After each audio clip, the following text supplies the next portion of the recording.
Spotlight on Victoria Street was a week-long event held in the Jewellery Quarter, which included live performances, tours and talks.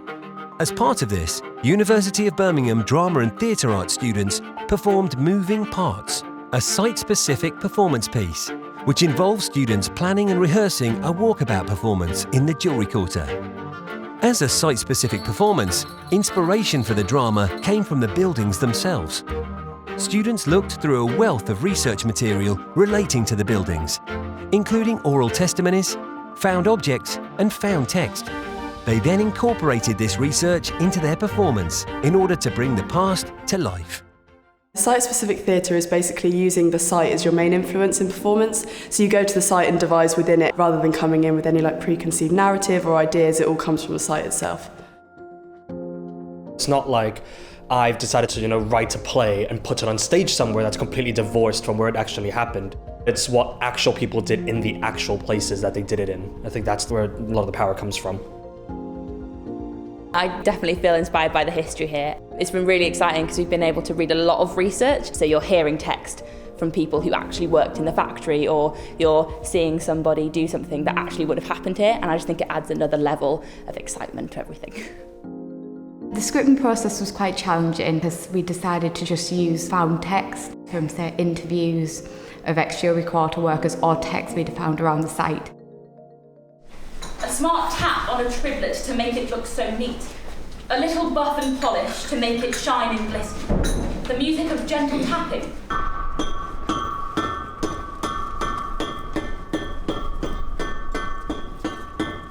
I had absolutely no idea how they did it. And I bet there's no one alive that does. And it won't have been written down. Join colour therapist Louis Filippini in an exploration of colour and its therapeutic qualities. Moving Parts was performed 5 times over 3 days to small, intimate audiences. Each performance started and finished at New Standard Works, which is now known as the Hive. The building is a Grade 2 listed former jewellery manufactory built in 1879. The performance also allowed audiences to explore J.W. Evans, one of the most complete surviving historic factories in the quarter. I think we kind of wanted to showcase the change from the past in the Jewellery Quarter as an industrial centre within Birmingham, and then as it is now, I think a lot of people think there's been quite a loss of skills or loss of trades and things like that, but also we wanted to show that it's still very much like a community centre. There's one scene where we're striking, and it really does help to sort of see the factory and see the conditions that they were in, because then you understand the mindset a lot more rather than just reading about it.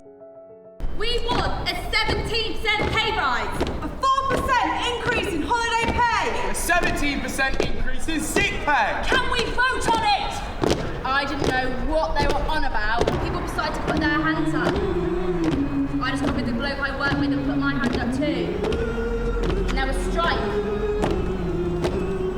The Jewellery Quarter's on strike! All come out for work! Solidarity forever! Solidarity forever! Solidarity forever! For the union made so strong! As a performer, it was really nice because I think you don't realise the impact it has upon people. When people from the community came to watch it and were saying things like, oh, it reminds me of what we'd lost, or, it makes me feel proud to be a part of the Jewellery Quarter. That's really nice as a performer to be a part of. I absolutely loved performing this. It just felt really quite a privilege to be able to perform in such an area, and it generated so much interest within the community. Like every day we were being stopped and asked what we were doing. Traditional theatres, you never get this sense of empowerment and sense of the real area or community. So I think that was really fun.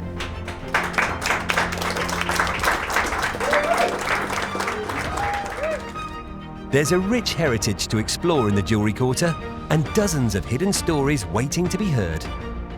To find out more, please visit the Jewellery Quarter Townscape Heritage website, th.jewelleryquarter.net.